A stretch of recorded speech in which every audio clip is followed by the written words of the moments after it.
فعلا الجيل بتاعنا والأجيال اللي بعدنا ممكن نقول عليه ده جيل التكنولوجيا ولا هو مجرد جيل مستهلك فقط؟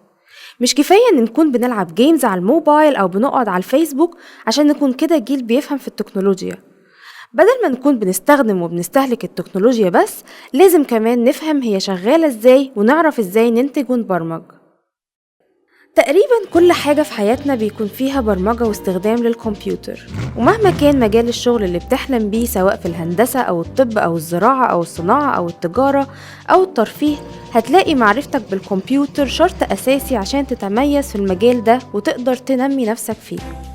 والقصة مش مجرد إنك تبعت إيميل في الشغل ولا تعرف تدور على جوجل على معلومات عن الشركة اللي رايح تعمل فيها انترفيو.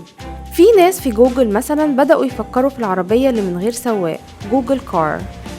وكبار مصممي الأزياء والمجوهرات بدأوا يعتمدوا على الكمبيوتر بشكل أساسي في تغيير شكل الموضة اللي نعرفها، ده غير السينما ال4D والقدرة على تشخيص الأمراض وغيرها كتير. طيب يعني إيه برمجة الكمبيوتر؟ يعني إنك تقول للكمبيوتر يعمل إيه، تكتب له برنامج يديله سلسلة من الأوامر يقدر يترجمها بلغته هو ويشغل أجزائه المختلفة بالطريقة اللي انت عايزها. احنا ممكن يكون دايما عندنا فكرة إن المبرمج ده واحد عبقري مختلف عن باقي الناس، بس في الحقيقة أي حد ممكن يتعلم البرمجة، ومش لازم تكون عبقري عشان تعرف تكتب كود.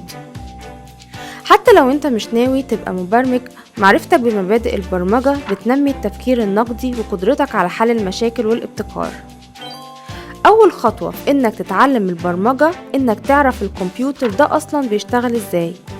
زي ما طالب الطب بيتعلم الأول الجسم تكوينه التشريحي إيه وبعدين يتعلم يعالجه إزاي. فخلينا نبتدي رحلتنا في البرمجة بإنكم تعملوا سبسكرايب للتشانل وتستنونا في كورس تشريح الكمبيوتر.